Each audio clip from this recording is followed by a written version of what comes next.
Guys मैं लेके आ चुका हूं एक न्यू मानवा जिसे मैं आज एक्सप्लेन करने वाला हूं, जिसका नाम है the ultimate villain. Main character की ओर दिखा जाता है, जहां पर हमारा मेन कैरेक्टर बोलता है कि मैं फिर से फेल हो चुका हूं, मेरे को कोई जॉब नहीं मिली, आज तक मेरे पास कोई जॉब भी नहीं है, मैं बेरोजगार हूं। ऐसा ही चलता रहा तो मैं अपनी जिंदगी में कुछ भी नहीं उखाड़ पाऊंगा। कैरेक्टर अपने बारे में बताता है कि मेरा नाम ल्यू है और मैं ग्रेजुएट हो चुका हूँ। हमारा मेन कैरेक्टर बोलता है कि वो ढेर सारे इंटरव्यू दे चुका है मगर वो रिजेक्ट हो चुका है और ये उसका 18वीं बार अटेम्प्ट है, जबकि वो इंटरव्यू दे रहा है मगर फिर भी वो रिजेक्ट हो चुका है। यहाँ पर कंपनी का बॉस रहता है, वो भी बोल रहा होता है कि यार देखो, हमें ऐसे वर्कर चाहिए जो कि 24 घंटे काम करते रहे और पैसे भी कम ले, मगर तुम तो पैसे भी ज्यादा डिमांड कर रहे हो, तो आई एम सॉरी, मैं तुम्हें नहीं रख सकता हूँ। दिन के बाद मेरे ऊपर ढेर सारी परेशानी आने लगी, मगर एक अच्छी बात हुई, मेरी एक गर्लफ्रेंड बन गई थी। हम दोनों कैंपस में मिले थे और मैं जब भी उम्मीद खो देता तब भी मेरी जो गर्लफ्रेंड रहती वो मेरे को उम्मीद देती और बोलती कि बाबू तुमने बहुत ज्यादा मेहनत की, चलो मेहनत का फल मैं तुम्हें खिलाती हूँ। सुबह मेरा इंटरव्यू बिल्कुल भी अच्छा नहीं गया तो मेरे को इसके बारे में भूल जाना चाहिए। मेरी गर्लफ्रेंड और मुझे 3 साल हो चुके रिलेशनशिप में रहते हुए, तो मैं आज उसे सरप्राइज दूंगा। गाड़ी दिखती है हमारे मेन कैरेक्टर को, उस गाड़ी से आवाज आ रही होती कि तुम्हारा बॉयफ्रेंड स्ट्रॉन्ग है या मैं स्ट्रॉन्ग हूँ। तभी जो लड़की रहती वो बोलती कि तुम स्ट्रॉन्ग हो और हमारा मेन कैरेक्टर भी जैसे ये आवाज सुनता बोलता है ये आवाज तो उसकी है। हमारी मेन कैरेक्टर की गर्लफ्रेंड रहती है जो कि कोई और ही हमारे मेन कैरेक्टर की गर्लफ्रेंड को बजा रहा होता है, उसकी ले रहा होता है। यहाँ पर हमारी मेन कैरेक्टर की गर्लफ्रेंड भी बोलती है कि मैं ज्यादा देर तक बिल्कुल भी बर्दाश्त नहीं कर सकती, तुम्हारा बहुत ज्यादा बड़ा है। अंदर लड़की ही बजा रहा हो तो वो बोल रहा होता है कि लगता है कि तुम्हारा बॉयफ्रेंड बाहर खड़ा है और भी ज्यादा मैं तुम्हारी बजाने वाला हूँ और तुम्हारे बॉयफ्रेंड की मैं और भी ज्यादा जलाऊंगा। और ये सब देख के हमारा मेन कैरेक्टर को भी बहुत ज्यादा गुस्सा आ रहा होता है, वो भी गाली देते हुए बोलते है कुतिया छिनाल की बच्ची, मुझे ना देकर दूसरे को दे रही है। अभी हमारे मेन कैरेक्टर की उसकी मम्मी का कॉल आ रहा होता है और हमारा मेन कैरेक्टर भी बोलते है कि मम्मी इस टाइम मुझे क्यों कॉल कर रही है। मेन कैरेक्टर की अम्मीजान भी बोलते हैं कि बेटी जल्दी से आ जाओ, तुम्हारे भाई और तुम्हारे अब्बाजान की बहुत ज्यादा तबीयत खराब है, तो जल्दी से हॉस्पिटल में आ जाओ। और हमारा मेन कैरेक्टर भी बोलता है कि आप चिंता मत कीजिए, मैं जल्दी आ रहा हूँ। कैरेक्टर भी वहाँ पर केक फेंक के जा रहा होता और बोलता है कि मैं इन कमीनों को बिल्कुल भी नहीं छोड़ूंगा। और आता हॉस्पिटल की ओर, जहाँ पर जो डॉक्टर है तो वो बोलता है कि आपको पति को बचाना बहुत ज्यादा मुश्किल है, आपका पति और जो भतीजा है वो कोमा में जा चुके हैं और ऐसा ही चलता रहा तो आपका जो पति और जो भतीजा है वो मारे जाएंगे। और डॉक्टर भी बोलता है कि हाल ही में ऐसे ही कुछ ढेर सारे मरीज आए हैं जो कि उनके अंदर भी ऐसे सिम्टम देखने के पाया गया है और पता नहीं अचानक से वो लोग कोमा में चले जाते हैं। डॉक्टर भी इसका पता लगा रहे मगर डॉक्टर को अभी तक पता नहीं चला है। अभी वहाँ पर हमारा मेन कैरेक्टर भी आ जाता और बोलता है कि अब्बाजान कहाँ पर है। तभी हमारी मेन कैरेक्टर की अम्मीजान बोलती कि तुम्हारे पापा और जो तुम्हारा चचेरा भाई है अचानक से पता नहीं वो दोनों ही कोमा में जा चुके हैं। मैंने पहले ही बोला था कि उन दोनों को गेम ज्यादा नहीं खेलना चाहिए था। तभी वहाँ पर जो एक मोटी लड़की रहती है वो भी बोल रही होती है कि मेरा बेटा भी गेम खेल रहा था और वो भी बेहोश हो गया था, ये जो गेम है वो बहुत ज्यादा बेकार है। और पुलिस ने बोला इसका जो सर्वर है वो भी देश में सर्वर है, इसे ब्लॉक भी नहीं किया जा सकता है और इस गेम की कंट्रोल भी तोड़ दिया जाए तो ये फिर से अगले दिन में आ जाएगा। भी मन में सोचते हुए भूलता है क्या ये वही गेम है और बताने लगता है कि उसके जो अब्बाजान रहते वो बताते हैं नेशनल सर्वर जो वर्ल्ड वॉर क्राफ्ट था वो बंद हो चुका था, यानी शट डाउन हो चुका था, जिसकी वजह जो अब्बाजान उन्हें लगा कि उनकी जॉब जो है वो जा चुकी है। मगर उसके दूसरे दिन एक ग्लोरी कॉन्टिनेंट नाम का एक नया गेम आया था। जो मेरे अब्बाजान और जो मेरे चचेरे भाई थे वो भी उस गेम को एक्सप्लोर कर रहे थे और उसकी लाइव स्ट्रीम कर रहे थे। क्रिटिक अब्बाजान बोलता है कि मैं ढेर सारे लाइव स्ट्रीम करके ढेर सारे पैसे कमाऊंगा और तुम्हारी शादी के दहेज के लिए मैं रखूंगा। आप लोग भी कंफ्यूज होगी शादी के दहेज, क्योंकि चाइना में ऐसा माना जाता है जो लड़के वाले रहते हैं वो दहेज देते हैं लड़कियों को। हाल ही में ये गेम लॉन्च हुआ था जिसकी वजह से जो इस गेम के जो ग्राफिक वो बहुत ज्यादा अलग लेवल के हैं और इस गेम के अंदर तुम चले जाओगे तुम्हें लगेगा नहीं कि मैं ये गेम खेल रहा हूँ। जैसे ये गेम आया कुछ दिनों में ये बहुत ज्यादा फेमस हो गया था और जैसे मेरे अब्बाजान और चचेरे भाई इस गेम को खेले थे वैसे ही वो कोमा में चले गए थे। इस गेम में क्या सीक्रेट है मेरे को जानना ही पड़ेगा। चलो मैं भी एक बार ये गेम को खेल कर देखना चाहता हूँ कि ये गेम कैसा है। क्रिएट भी गेम के अंदर आ जाता और देखते हैं जो गेम का जो नोटिफिकेशन रहता वो भी वहाँ पर आता और बोलता है कि वेलकम टू ग्लोरी सिटी। आता 5 घंटे बाद की ओर, जहाँ पर हमारा मेन क्रिएटर खेल रहा था उसके सामने एक भूत आ जाता। तभी हमारा मेन क्रिएटर बोलता है कि मैं जो मिल चुकी AK-47 साल सभी को मैं उड़ा दूंगा और हमारा मेन कैरेक्टर भी भूत को मार देता है, उसे ढेर सारे रिवॉर्ड मिलते हैं। तो यह भूत ये ग्रुप बनाकर ऐसे गांव में हमला करते हैं जो कि बहुत ज्यादा कमजोर NPC रहते, जहां पर आने पर तुम्हें 300 कॉइन मिलेंगे और बहुत ज्यादा रेयर है कि तुम्हें एक स्टोन भी मिल जाए जिससे तुम कल्टीवेशन भी कर सको। मुझे 300 कॉइन भी मिल चुके हैं और कल्टीवेशन स्टोन भी मिल चुका है, जो कि देखा जाए मेरा लक तो बहुत ज्यादा बढ़िया है। हालांकि जो गेम का मैकेनिज्म है मैं बिल्कुल भी समझ नहीं पाया हूँ, मगर मेरे को ढेर सारे मॉन्स्टर मारना और जितना ज्यादा हो सके मेरे को अपना लेवल बढ़ाना है। मुझे लगता है कि विलेज के बाहर और भी ढेर सारे मॉन्स्टर मिलेंगे मुझे।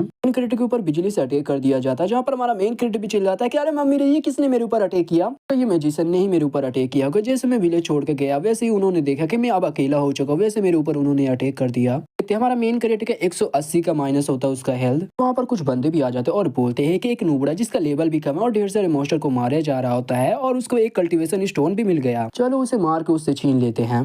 प्लेयर रहते हैं वो भी बोलने लगते हैं कि अरे यार लगता है ये कोई नूबड़ा प्लेयर है, कोई न्यू प्लेयर है जो कि यहाँ की जो आसपास की जो व्यू है वो एंजॉय कर रहा था। चलो इसे मार के जो भी इसके पास सामान है वो सारे सामान हम छीन लेते हैं। मेन कैरेक्टर भी बोलता है कि तुम मुझे ऐसे बिल्कुल भी नहीं धमका सकती। इतना बोल के वो भी एक स्टिंग बॉम्ब फेंक देता है। स्टिंग बॉम्ब की ये खासियत रहती है जो प्लेयर की जो बंदे का जो विजन है यानी देखने की जो एलिबिलिटी है वो खो देंगे, वो बिल्कुल भी नहीं देख पाएंगे और जो म्यूजिशियन का जो मैजिक है वो भी कम कर देगा। और हमारा मेन कैरेक्टर भी वहां से भाग जाता है और जो वो बॉम्ब रहता है वो एकदम बहुत ज्यादा उसमें से गंदी बदबू आ रही होती है। जो कमीने प्लेयर रहते हैं वो भी वहां पर उल्टी करने लगते हैं। कैरेक्टर भी भागते हुए मन में सोचते हुए बोलता है कि मैं बहुत ज्यादा स्मार्ट था, जो कि विलेज से ढेर सारे मैंने आइटम बाई कर लिया था। इन कमीनों को क्या लग रहा था कि ये कमीने मेरे आइटम छीन लेंगे, बिल्कुल भी नहीं। अभी हमारे मेन कैरेक्टर के ऊपर पीछे से अटैक हो जाता है जिससे हमारे मेन कैरेक्टर को बहुत ज्यादा चोट लगती है और उसकी जो हेल्थ रहती है वो 40 का बचा रहता है। लड़की ने अटैक किया रहता है और लड़की भी बोलती कि चाओ ने मुझे ये वेपन दिया था, चाओ मैं तुमसे बहुत ज्यादा प्यार करती हूँ, तुम मेरे बाबू हो। भी गुस्सा करते हुए बोलता है कि डैम इट, इन लोगों ने चीटिंग किया, इन लोगों ने पीछे से मेरे ऊपर अटैक किया। हमारे मेन कैरेक्टर के पास आता है और बोलता है कि तुम कहां तक भाग पाओगे, आज तुम मुझसे बिल्कुल भी नहीं बच पाओगे। तुम्हारी औरत गर्लफ्रेंड मैंने उसे भी छीन लिया तुमसे और मैं उसके साथ रोज मजे करता हूँ।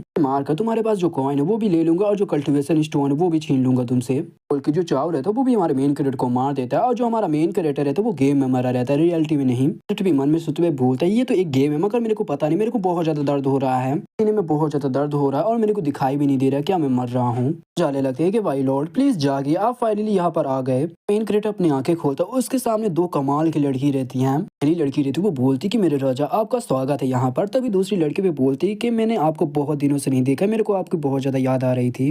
मेन कैरेक्टर भी मन में सोचते हुए बोलता है कि मैं तो मर गया, तो मुझे तो वही विलेज में स्पॉन होना चाहिए था, मगर मैं पता नहीं यहाँ पर कैसे आ गया था। और ये दोनों खूबसूरत लड़कियां ये कौन है। तो वहाँ पर एक फॉक्स वाली लड़की आ जाती है और बोलती है कि माई लॉर्ड आप पक्का मुझे याद कर रहे होगे ना। तो वाली लड़की रहती है वो भी अपना नाम बताती कि मैं आपकी सूदाजी और अपने बड़े बड़े अरमानों से कुछ तो निकालती है, फाइनली मैं आपके साथ अब नहा पाऊंगी। लड़की का नाम बताया जाता है जो कि उसका नाम रहता हूँ। तभी जो हूँ रहती है वो बोलती कि माई लॉर्ड प्रीवियस लाइफ में आपके दादी ने सेवा पानी की थी, इस लाइफ में अब मेरी बारी है, मैं आपकी सेवा पानी करूंगी। लड़की रहती वो बोलती कि माय लॉर्ड अब फाइनली यहाँ पर रिवर्स ली यानी फिर से आपका जन्म हुआ है, तो चलिए मैं आपकी मदद करती हूँ, अब नहा लो, मैं उसमें आपकी मदद करूंगी। मेन कैरेक्टर भी एकदम शौक हो जाता और बोलता कि तुम तीनों दूर हो जाओ मुझसे, और मैं यहाँ पर कर क्या रहा हूँ और मैं ऐसा क्यों दिख रहा हूँ। तीनों लड़की रहती वो भी बोलती कि शांत हो जाइए माय लॉर्ड, पर आप हो जीवान न्यूआन नाम का एक तोंप है, बहुत साल पहले मारे गए थे और ये आपका ही तोंप है। बहुत पहले एक बंदे ने फ्यूचर प्रिडिक्ट किया था कि आप 1000 साल बाद फिर से आप रिकार्नेट होगे यानी दोबारा आप जिंदा होगे, इसीलिए हम यहाँ पर आपका वेट कर रहे थे और हम तीनों डेमोन हैं जो कि आपकी सेवा पानी करते रहते हैं। इनक्रेडिट भी मन में सोचते हुए बोलता है कि लगता है ये कोई गेम का बग होगा जिसकी वजह से मैं जो जाओ किंग है मैं उसके बॉडी में रिकार्नेट हो चुका हूँ। देखा जाए इस केस में जो इसकी लाइफ है इसके पास ढेर सारे हैरम रहते हैं यानी ढेर सारी लड़कियां और मेरे पास भी ढेर सारी लड़कियां रहेंगी। जो लड़की रहती वो भी एकदम सेक्सी वे में हमारे मेन कैरेक्टर से बोलते कि प्लीज मुझे सजा दीजिए, मैं अच्छे से आपकी सेवा पानी नहीं कर पाई। मेन कैरेक्टर भी बोलते कि ठीक है मैं तुम्हें सजा देने के लिए तैयार हूँ, तुम्हें मेरी एक हेल्प करनी पड़ेगी, तुम्हें अपने जो जीभ यानी जो मुंह है उसमें मेरे 4 इंच का बाम्बू लेना पड़ेगा। मेन कैरेक्टर मन ही मन में बहुत ज्यादा खुश हो रहा होता है और बोलता है कि मैं जाओ किंग की बॉडी में रिकार्नेट हो चुका हूँ और इसकी हेरम में ढेर सारी लड़कियां हैं। अब जैसे कि देखा जाए तो मैं रिकार्नेट हो चुका हूँ जाओ किंग की बॉडी में, तो मैं कुछ भी करवा सकता हूँ। जी रहते वो भी बोलते कि माय लॉर्ड आप रिकार्नेट हुए होगी जिसकी वजह से आप बहुत ज्यादा थक गए होगे, तो चलो हम साथ में नहाते हैं। मेन कैरेक्टर भी बहुत ज्यादा खुश हो जाता और बोलता है कि फाइनली मुझे जन्नत मिल चुकी है। मेन कैरेक्टर भी बोलता है कि मैंने को उम्मीद नहीं थी कि यहाँ पर एक हॉट स्प्रिंग भी होगा और दादी ने बोला था कि वो यहाँ पर मेरा वेट कर रही है। हमारा मेन कैरेक्टर अपने सामने कुछ ऐसा देखता है, वहाँ पर देखती जो दोनों लड़कियां रहती वो बिकनी में रहती है और वो भी बोलती है कि माय लॉर्ड रिवर्थ किंग आइए प्लीज और नहाइए हमारे साथ। जो दाजी रहती है वो भी अपने सारे कपड़े वहाँ पर उतार देती है जिससे हमारे मेन कैरेक्टर को नोज ब्लीडिंग होने लगता है। मेन कैरेक्टर भी हॉट स्प्रिंग में आ जाता और बोलता है कि इस हॉट स्प्रिंग में मेरे को वाइन की खुशबू आ रही है। हॉट स्प्रिंग यानी जो ये पानी वो मेरे को एकदम रियल जैसा महसूस हो रहा है, पता नहीं ये गेम तो बहुत ज्यादा रियल जैसा मेरे को लग रहा है। वहाँ पर दाजी भी आ जाती और बोलती हमारे मेन कैरेक्टर से कि माय लॉर्ड आपने बोला था कि आपको वाइन में नहाना बहुत ज्यादा पसंद है, इससे आपका जो कल्टीवेशन वो भी इम्प्रूव होती है और जल्दी चलिए जो 2 प्यार के पंछी है वो कब से आपका वेट कर रहे हैं। मेन कैरेक्टर भी बोलता है कि अच्छा इस पूल में वाइन है जिससे जो बंदों का जो कल्टीवेशन वो इम्प्रूव कर देता है। दाजी रहती वो भी बोलती कि माय लॉर्ड आपके छाती तो बहुत ज्यादा स्ट्रॉन्ग है, आपका तो काफी ज्यादा बड़ा है, हम तीनों आपको मिलकर जो कल्टीवेशन है वो इम्प्रूव करेंगे, आप तीनों को बराबर प्यार बांटिएगा। बात चल रही होती है डुओ कल्टीवेशन की। मेन कैरेक्टर भी बोलता है कि जो ये वाली लाइफ वो सबसे ज्यादा बेस्ट है क्योंकि यहाँ पर मेरे को थ्रीसम करने का मौका मिल रहा है क्योंकि मेरे एक्स ने मुझे धोखा दे के किसी और को दे दी थी,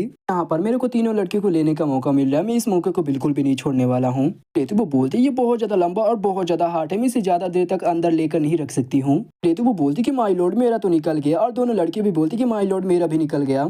ऐसे नोटिफिकेशन आता है कि बधाई हो आपने एक हिडन मिशन को अनलॉक कर लिया है, टाइटल मिलता है ह्यूमन एम्पायर। नोटिफिकेशन आती है कि बधाई हो, आपकी जो कल्टीवेशन है वो इंप्रूव हो रही है। आपको 72 घंटे तक वो कल्टीवेशन करके जितना ज़्यादा हो सके अपने कल्टीवेशन को इंप्रूव करना चाहिए। मेन क्रिएटर भी खुश होते हुए बोलते हैं कि मैंने एक हिडन मिशन भी कंप्लीट कर लिया है। सर डुबो कल्टीवेशन करके मेरे को बहुत ज़्यादा मजा आ गया और मैं बहुत ज़्यादा थक भी गया। ऐसा लग रहा है कि मैं रियलिटी में कर रहा हूँ। ये वीडियो यहीं पे खत्म होता है, तो वीडियो बनाए तो लाइक करो, चैनल में सब्सक्राइब करो। तो मिलती है किसी अगली वीडियो के लिए, तब तक के लिए बाय बाय।